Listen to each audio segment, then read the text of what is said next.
Thank you all for joining us today for another professional development webinar by Sadlier. We are excited to have with us today Dr. Beverly Ann Chin. Dr. Chin is currently the Director of English Teaching Program at the University of Montana and former Director of the Montana Writing Project. She is an NCTE past president and the Senior Project Consultant for 2011 NAEP Writing Framework. She was also the panelist on the webinar announcing the release of the nation's report card Writing 2011. Dr. Chin served on the Montana Review Committee for the Common Core State Standards and travels the country presenting to teachers at various national conventions. We are so happy to have with us today Dr. Chin. Beverly, would you like to begin? Thank you so much, and good afternoon, everybody.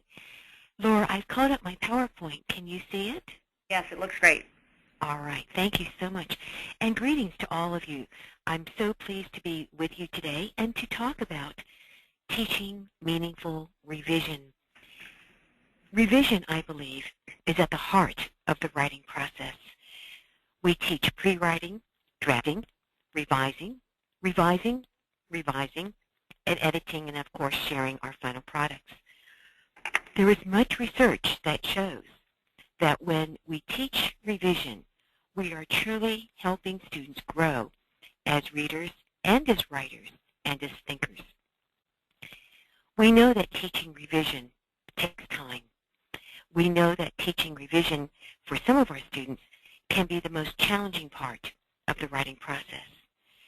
I want to encourage us to think about how much benefit occurs when we take the time and care to help our students become deeper revisers of their own and each other's writing.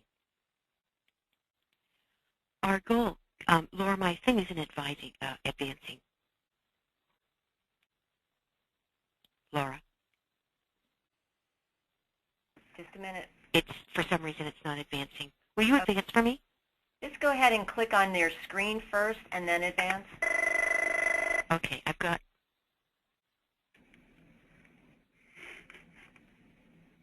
Okay, there it is. Thank you. Our goal is to help students become competent, confident writers in school and beyond. So what is the role of a revision in helping students become better writers? We know that the word revision means to re-see. When we teach students revision, we want them to re-see their writing from the point of view of the audience, the reader. This is where the connection of reading like a writer and writing like a reader truly come into play. It's also very important that we remember that this is a developmental process. Our less sophisticated, less mature writers have a harder time distancing themselves from their own writing. They often think, I wrote it, it makes sense to me, it surely must make sense to my audience. We know that as writers progress in their maturity and sophistication, they realize that different readers and different audiences, in fact, come to the writing with different backgrounds, different perspectives, and of course, different questions. So how do we help our students actually improve their writing process and improve their papers by re-seeing their writing from another perspective? I think about teaching revision in many, many ways. One of them is to ask myself, why are some of our students challenged when they're faced with needing to revise? And here are some of the patterns of responses that I have gathered from both students and teachers. Students may not know that revising is a natural part of the writing process. Some of our students don't see people in authentic writing environments. If they're at home and there's another person writing on the computer or other forms of technology, students may not realize what the thinking process really is that's going on as part of the writing process. So I think it's important for students to realize that all writers revise, and the more important a message is, or the more important an audience is, the more we should probably look at how we revise. Students may not know or apply the criteria for effective writing. They may not see what effective writing looks like, and so they don't know the target, so to speak, to aspire to. They don't know the expectations for a particular genre or text type, or perhaps what a particular audience is looking for in a piece of writing. So it's important that they begin to think about what makes a piece of writing effective. Students may think that editing for grammar, usage, and mechanics is revising. We see this throughout schooling, where students, when we ask them to revise, they go often to correcting spelling, punctuation, capitalization. And often students will do this because it's easier for some of them to do. It takes sometimes less thoughtfulness in fixing grammar, usage, and mechanics. Editing is often woven in for some students into revising, but I like to help them see the difference between revising and editing, because revising really takes thoughtfulness about the message, the ideas, the purpose, and the audience. So we can help our students see how revising is different from editing, but also related to it. And of course, students may not have a repertoire of revising strategies.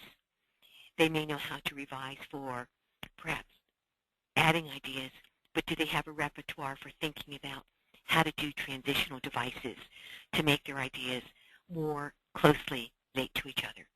Or maybe they have a repertoire for changing some words, but not perhaps sentence fluency. So our jobs as teachers is to make sure that we introduce our students to a wide variety of revising strategies so that the students can use those strategies at the appropriate time in the revising process. I'm sure many of you are thinking, yes, I know some students who may think about revising in these ways. They're challenged for one of these 4 ways, but also there may be other ways that your students are challenged in terms of meaningful revision. And I use the word meaningful in a particular way here because I would like to move students from extrinsic motivation for revision. For example, I have to finish this paper, I want to get a grade, I'm just kind of going through the motions of revision. I'd like to move students from that external motivation into a more internal motivation, internal, intrinsic reward, saying that we care about our writing, we care about our ideas and our message, we care about the audience. And so therefore, I want to spend time revising my writing, crafting my message, so that I will have an impact on my intended audience. I think that's a challenge for all of us as teachers when we're working with our students, moving them from external towards internal motivation and rewards. So, what is meaningful revision, and how do we help our students get to that point? Meaningful revision means that the writer considers purpose, audience, the topic, and the genre for a particular piece of writing. This is so important because if students don't have a sense of purpose and audience, then the revision won't be nearly as meaningful as if they're really passionate about why they're communicating and to whom they're trying to reach. Of course, students need to have information on their topic, and they need to be familiar with the genre. So if students are being asked to write a steps in the process manual, they need to have lots of experience with reading those manuals, as well as knowing the topic and knowing why they're doing this particular type of writing. Meaningful revision also suggests that writers have criteria. What is going to make my piece of writing effective? So I need to know what's going to make this piece of writing shine, communicate to the audience. Meaningful revision also says that I have to have strategies so I can improve my writing. How do we share with students these different strategies? And we'll be talking about those in just a moment as well. But if students don't have these strategies at their fingertips, or if they aren't learning how to practice and apply these strategies, their revision won't be quite as meaningful, and that's where we're helping all of our students grow. The writer needs to be able to invite and consider feedback from others. This is so important because if the writer is only looking at his or her writing from his or her own point of view, they don't get to step outside and say, I wonder if this is making sense to anybody else. Of course, we as teachers are giving feedback to our students. I'd also like us to consider expanding that so that other peers, classmates, and other audiences offer feedback to the writer and really help the writer craft a really important message. So this is how I'm defining the word meaningful revision. In order to get to meaningful revision, I believe we have to consider the affective domain. We need to create a safe, trusting, respectful learning community. I know that all of us as educators are committed to this. This is particularly important when we're teaching writing. When people share their writing, when I share my writing, when students share their writing, we have to know that when we're sharing our drafts or our final products, that it's been received with the care that I've devoted to my piece of writing. It's certainly fine to have disagreements and different points of view, but our conversations need to be respectful, and we need to trust that we're offering each other the best feedback to help each other as writers. We also, as teachers, I believe, need to reflect on our own revision strategies. I know all of us are very busy professionals, and sometimes it's hard to find time to actually work on a piece of writing that's important to us as individuals.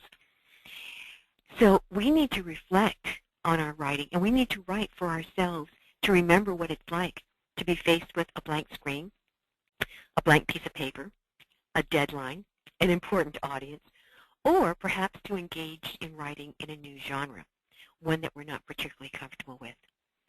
When I think about taking risks in my own writing, I remember what it's like then to be a student being asked to write about something. And this affective domain enables me then to help my students say, it's okay, we're all in this together, and it's going to be successful. Let's help each other craft an effective piece of writing. When I do workshops with teachers and with students, I often ask them to look at their own feelings when they are receiving feedback on their writing, as well as when they are giving feedback to someone else's writing.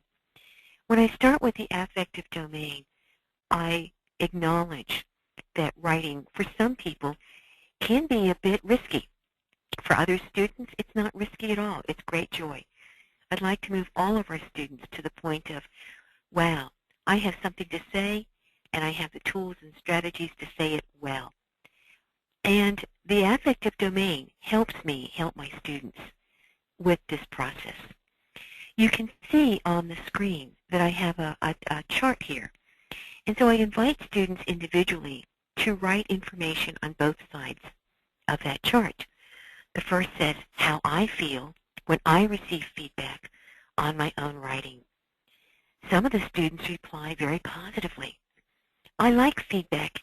It's great that someone else reads my writing. It makes me want to continue writing.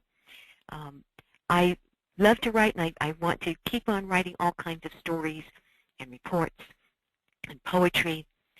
On the other hand, there are some students who say, how I feel when I receive feedback on my own writing is I feel sometimes I'm depressed. I feel like I didn't do it right the first time. I feel unsuccessful. I think people don't like me, and the students sometimes don't see the difference between feedback on a piece of writing and feedback about themselves as individuals. So based on who your students are, or based on who you are as an individual writer, you may have positive and or negative feelings when you're receiving feedback on your writing. I often talk to teachers about the fact that as adults, we can select from whom we wish to receive feedback and when. But in our classrooms, often when we're doing writing workshops, we say feedback groups, and sometimes choice is important when they select from whom they'd like to receive feedback, and sometimes it's important that everybody be able to give positive, effective feedback to everybody in the class. The second part of the chart says how I feel when I give feedback on someone else's writing. Now this is interesting because some students write their feedback to the other student, and some students talk about their feedback. So that may make a difference in how a student feels when they're giving feedback, whether it's oral or written. Sometimes the students say, well, I can recognize when something needs to be worked on, but I don't know how to say it in writing. Talking about it's easier. Or some students say, well, I can recognize when something's really working, but I don't know how to say it's working. Or I can recognize when something's not working, and for sure I don't know how to say. I don't know what it needs done. They often say, I look around the room because teachers put up sentence starters. The sentence starters really help me get started. This is an effective sentence because, or I like your word here because. So students actually look around the room and they say, I like those sentence starters because it helps me give feedback to someone else's writing.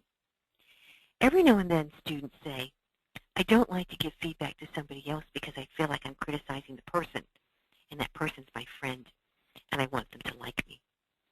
I'm sure that as I'm going through these different examples, you're thinking about students in your classes who might be saying something similar. And students often say, this just takes so much time. It takes so much time to revise.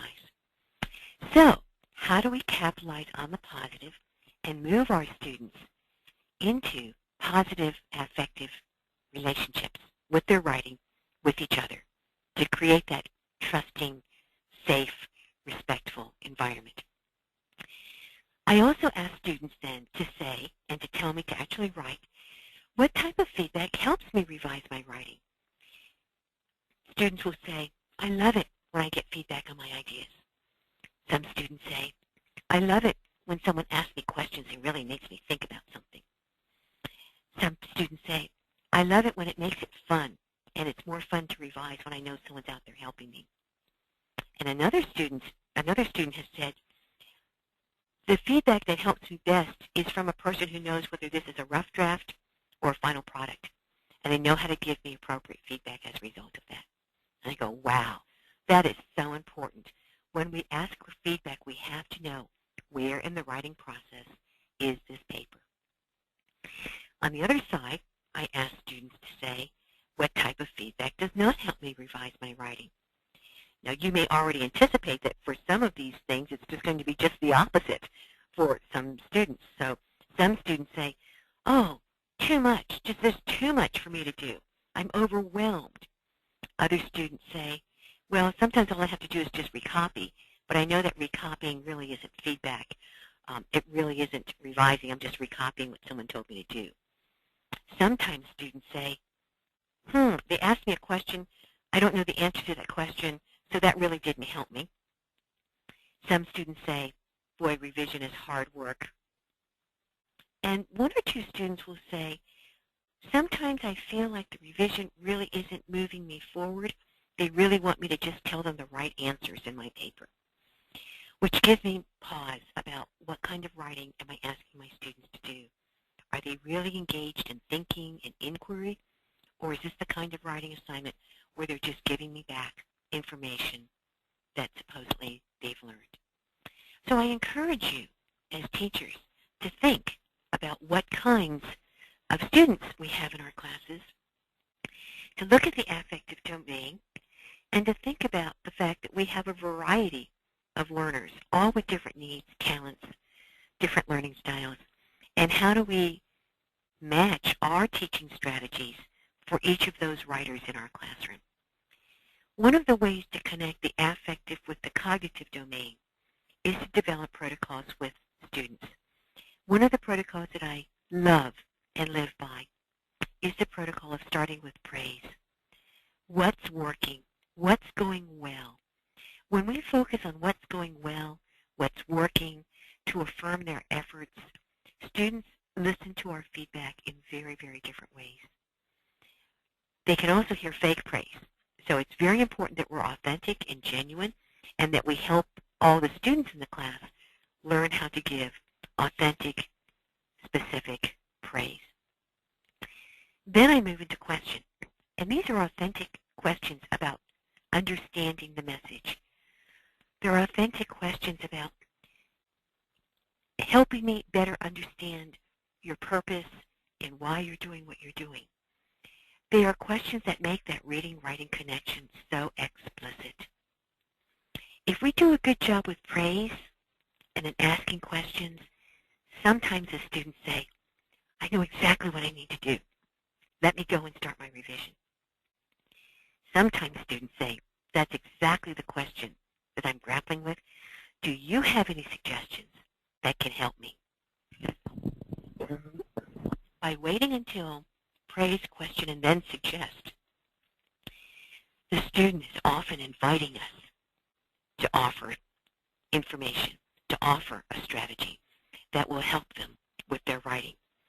So I really encourage us to use this protocol of praise, question, suggest. This is a life skill as well, and I see people using it in all forms of communication very, very successfully. I encourage students to make sure that when they are revising, that they really focus on important aspects of revision. So for example, be sure that we look at the purpose and the audience with our students. Sometimes students forget, why are they doing the revision in the first place? I always start with the larger text and task so that they don't get lost in the details too early. Again, I know that different learners have different needs. Some people like to see the big picture and then the smaller details. Other people like to see the smaller details and then add up to the bigger picture. In either case, we need both and for the final product. I tend to start with the larger text and task, then move into the details, and then, of course, focus on the genre and the traits of writing.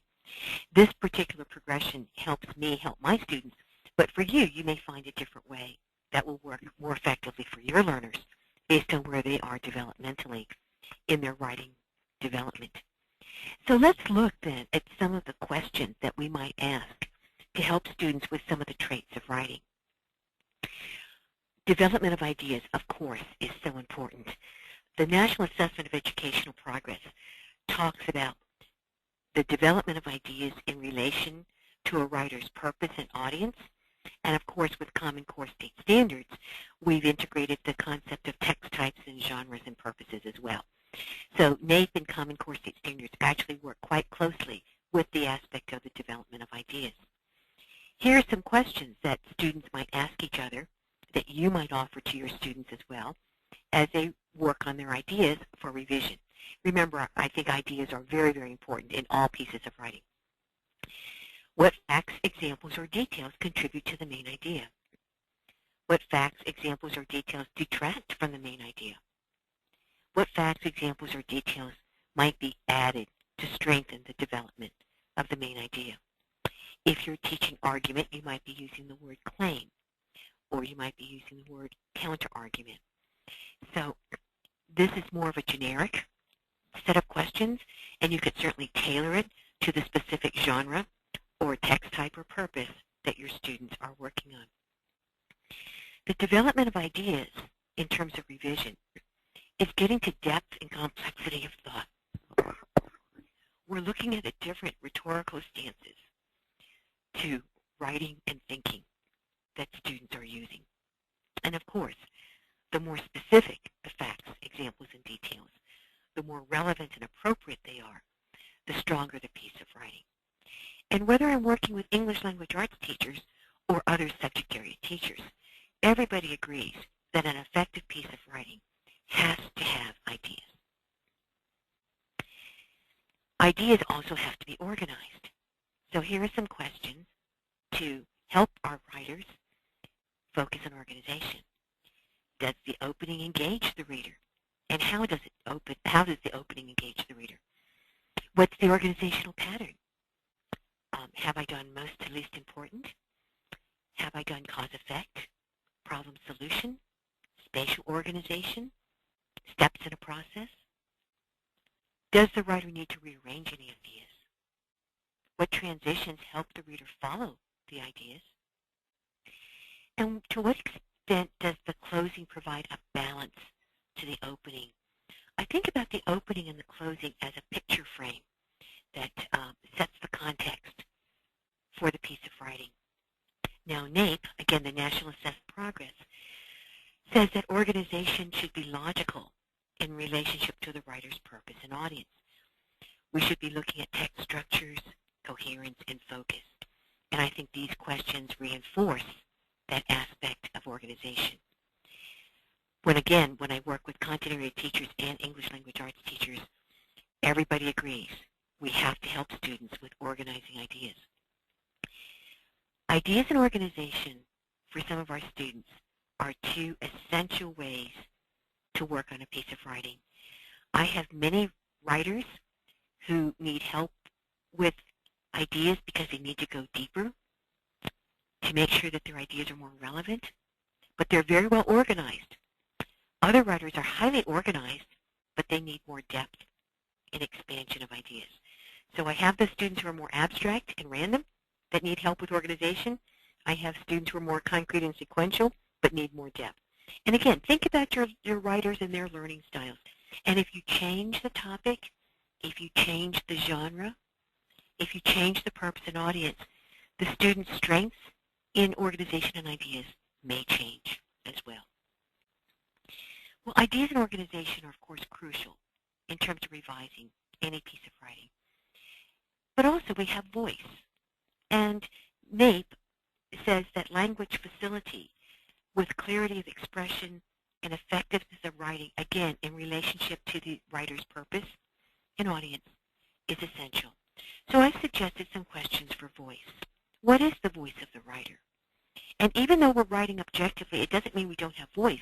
It just means we have a more objective, and I use that word quote-unquote, objective voice. Is his voice appropriate for the purpose, the audience, and the context of the writing task?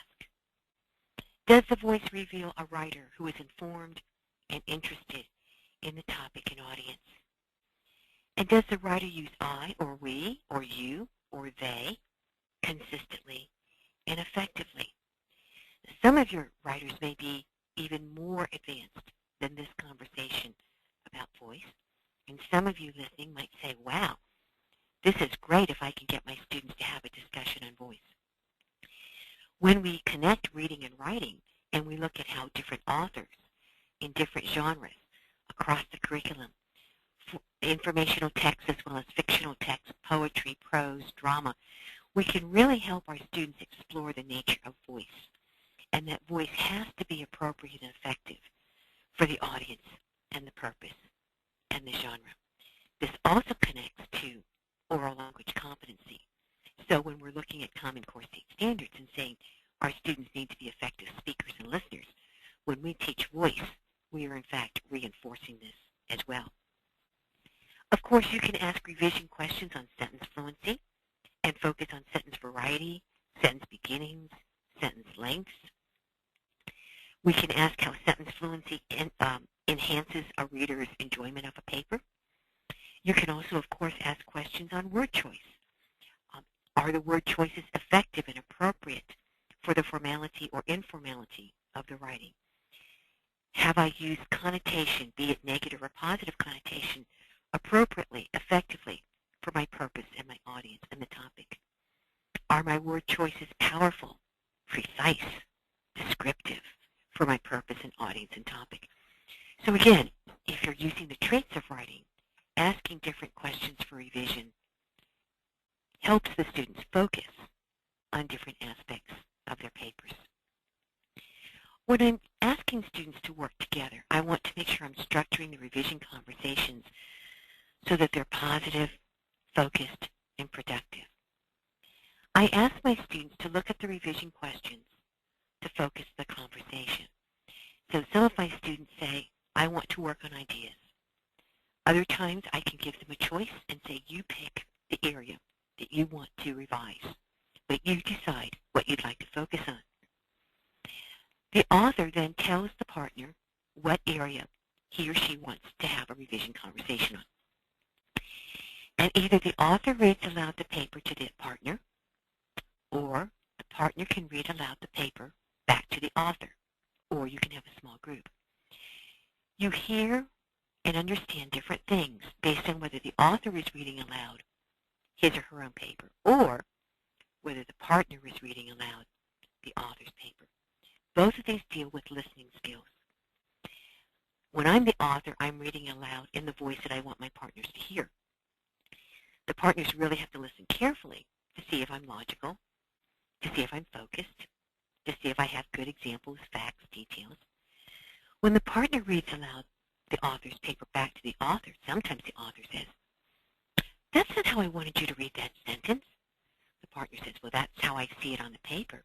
That opens the opportunity for a wonderful conversation about how the author structured a sentence. Was there an intended joke that the partner didn't pick up on? Were there more clues that the author needed to use, like punctuation or word choice, so that the partner could better, more accurately read that paper? The conversations that students have when they're reading aloud and talking is very natural, it's very engaging, and we as teachers need to monitor to make sure they're really focusing, of course, on the questions that the author has set up for this revision conversation. The partner, of course, needs to model the praise, question, suggest protocol, which means that I, as a teacher, need to have modeled this quite extensively. In some revision conversations, maybe we want to focus just on praise or praise and question.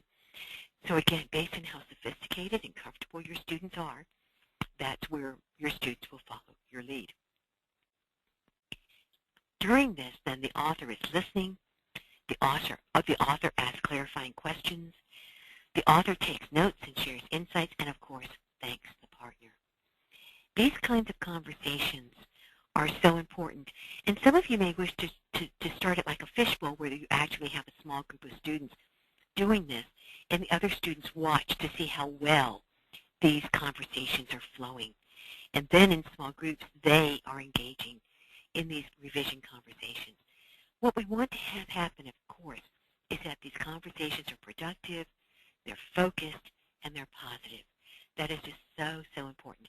Then when the authors go and do their revision, they really have a direction to go, and they have a person to whom they can then refer and say, "Is this what you meant? I revised it. Would you read this again and see if it's better?" The writing workshop, of course, is important as well.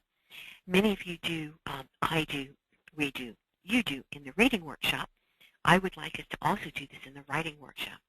In the direct instruction, the I do portion, the teacher models a revising strategy. For example, a teacher might take a specific revising strategy like sentence combining and actually model how to do sentence combining. Then in the guided practice, the teacher asks the students to do some practice with sentence combining, following the exact same model that the teacher's just done with the I do.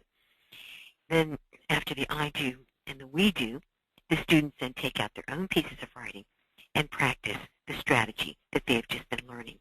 Again, this is all with teacher guidance, it's all with peer support, and the intent of the writing workshop is to help students internalize the strategy of revision so that it becomes theirs and that they can activate it, use it, practice it when it's appropriate for them in their own revision process. I do, we do, you do. Writing workshops. Great fun. Very energizing. I use writing conferences, as many of you do as well. If my students are organized in their own revision conversation groups, then I can have time to work with individual students. They can sign up for writing conferences throughout the week or on specific days, and when they come, they let me know what the focus of the writing conference is, so that I know if they're working on a first draft, if they're grappling with ideas, organization, maybe they're working on voice. And I listen for their writing concerns, and I like to make sure that they spend more time talking and I spend more time listening. I will follow the protocol of praise, question, and suggest whenever appropriate. Sometimes I'll just do praise because that's what the student needs. Sometimes I'll do praise and question or praise, question, suggest. Again, I follow the student's lead. Then, towards the end, we both take notes summarizing the most important ideas so that we both have a monitoring system so that we can see how the student is progressing and how the piece of writing is progressing over time. And again, I can have really focused and relatively short writing conferences when I know the rest of the class is engaged in focused, productive, positive conversations on their own pieces of writing. When we teach writing and revision, it's important that students have criteria and rubrics so that they know what they're aspiring to. I only focus on the criteria that are most important for that piece of writing. So, for example, I think all pieces of writing need to be looked at for ideas and organization, but maybe another piece of writing, in addition, would look at voice or ideas, organization, and word choice. And I want to develop that slowly over time so that students aren't overwhelmed. I want to make sure students have examples of effective and ineffective writing so they can become assessors of writing and they can see where writers can grow using the rubrics. And I want students to reflect on their own pieces of writing and say that they can identify their own strengths in areas where they need to improve and use the rubric consistently. And I think when students can use those rubrics consistently, they're usually becoming far more astute about their own writing. They're internalizing the criteria for effective writing, and we are moving them from the external motivation to the intrinsic motivation and reward. All of these revising strategies relate directly to the Common Core State Standards for English Language Arts. I've talked about text types and purposes, and of course you know that we have arguments, explanations, and narratives. NAEP uses the word persuasion instead of arguments, but they're very similar. NAEP says to convey experience real or imagined, but again, those are all narratives. The Common Core State Standards talk about production and distribution of writing. So we have clear, coherent writing with development, organization, and style that are appropriate to the task, purpose, and audience. And NAEP reinforces this as well. And of course, we have the writing process with planning, revising, editing, rewriting, or trying a new approach. When we use the strategies that I've suggested, and when we know the Common Core State Standards and NAEP, we are able to help our students by addressing their needs and interests and abilities. We create a positive, respectful, and collaborative learning environment where we all help each other grow as writers, take risks, and celebrate our accomplishments. We as teachers nurture and empower the voices of our students. We let them know that their ideas, their voices, their perspectives and experience count, and we want them to reach out to other audiences so the other audiences hear their messages and their voices. And I want us to celebrate our students' growth and accomplishments in writing. Writing and teaching of writing should be a joyful, rewarding experience. I want our students to be smiling as they write and share their writing. And I want us as teachers to be smiling as we teach revision and as we celebrate their work. In closing, I'd like us to remember, please reflect on our own writing experiences, both the ones that have been joyous and productive, and perhaps the ones that weren't quite so joyous and productive. When we think about ourselves as writers, as learners, when we reflect on our own growth over time as writers, we will have greater insight and empathy with our students. And remember, teaching revision, like revision itself, takes vision, time, empathy, and commitment. I'd like us to think about being purposeful when we teach revision, be patient, be persistent, and be positive. When we teach revising through these research-based strategies, we help our students become effective communicators, critical thinkers, and lifelong learners for school and beyond. All of my strategies are based on these recommended resources, such as the Common Core State Standards, Writing Next, Effective Strategies to Improve the Writing of Adolescents in middle and high schools. I draw upon the 2011 Writing Framework for NAEP and the newly released results, the Nation's Report Card, Writing 2011, and of course, research from the National Council of Teachers of English. I've also written some articles that are available to you that you can download and share with others, and I hope that you will do that. I'm so pleased to be with you. Laura, I'm turning it over now to you. Thank you so much, Beverly. Let me take the controls back, and I'll show my screen here. I want to invite everyone to use the question box in their control panel to write a question in for Beverly to answer. I will be retrieving the questions. I have just a few in line. So Beverly, if you don't mind, we'll start with these questions and then hope that others will write in their own. The first question, how often should students revise their writing? That's a great question. How often should students revise their writing? I like to follow my students' lead.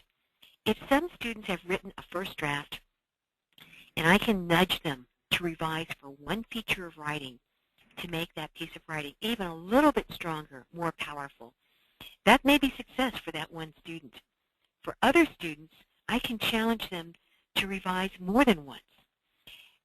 I really do follow my students and see where they are in that particular piece of writing. Some pieces of writing students will want to revise a lot because they're so committed to what they're writing. Other pieces of writing will be a work in progress. And they might say, I want to put this in my working portfolio. I may revisit it later. Maybe for sure I'll revisit it later. But right now, this is as far as I'd like to go.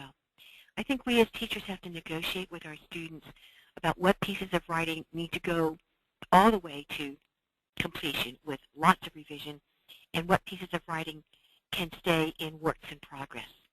But all the way through, I want to support them as they look at revising for ideas, organization, and the other traits of writing, and to keep track of where they might like to revise when they have more time or when they have more distance from a piece of writing. Oh, very good. Thank you. Here's another question, Beverly. Does the paper need to be revised for all the features of writing? So do the pieces of writing all the time, my gosh, what we don't want to do is kill the piece of writing. What we want students to do is to decide what features of writing need the most work for that particular purpose and audience. So I think, again, my bias is ideas and organization. Papers need to have good ideas and good organization. Based on who the student is and where they are in the writing process developmentally, I will then perhaps have some students revise for word choice or for sentence fluency or for voice. And different students might want to revise for different features. Some students might want to revise for all of them. But if a piece of writing isn't a major piece of writing, I want to make sure students aren't getting burned out on revision for the sake of revision. I want students to be intrinsically motivated to want to revise for different aspects of writing. And I want to help encourage them to revise so that they have the best piece of writing for their purpose and their audience, and of course their time and energy. So I'm always watching to see where students are getting turned on or getting turned off to the revision process. Again, if the revision process just becomes mechanical, then it's not really meaningful, and they aren't really learning, and they aren't really going deeper in their reading, writing, thinking connections. Oh, thank you. Okay, and one more question came in. How does technology influence the teaching of revision? Another great question. The National Assessment of Educational Progress just released its 2011 writing results. And through research, we've discovered that at the 8th grade level, when students use computers to draft and revise their writing, they are scoring higher on the NAEP writing assessment. And at grade 12, what we are discovering through NAEP is that when students edit with their computers and when they use the thesaurus tool, that their scores are in fact higher What that leads us to understand is that if students have a computer in front of them, but the teacher isn't showing them with explicit modeling like I do, we do, you do, if the teachers aren't really giving instruction with how to revise with those technology tools, the students aren't learning them deeply and therefore don't use them on a regular, natural basis. When teachers do model and give direct instruction with I do, we do, you do, and technology and revision, the students use that strategy, they use those strategies with technology, and their scores are better. So they're more effective writers and revisers. So I think it's really fantastic to have this research to show that, yes, technology can make a positive difference, but we as teachers have to show the students how to gain powerful access to those technology tools. It's like having a dictionary in the room and nobody goes to use it. There's a thesaurus tool right there, but if nobody uses it, it doesn't help me as a writer. Very good. Thank you so much, Beverly. We have no more questions in the queue, but I want to thank all the participants for coming on to the webinar this afternoon after long days. And Beverly, again, thank you so much for being part of our fall webinar series. We look forward to the next one that you're going to participate in, and we will be sending out invitations to everyone that's been online. So thank you, everyone, once again, and please have a good, safe afternoon.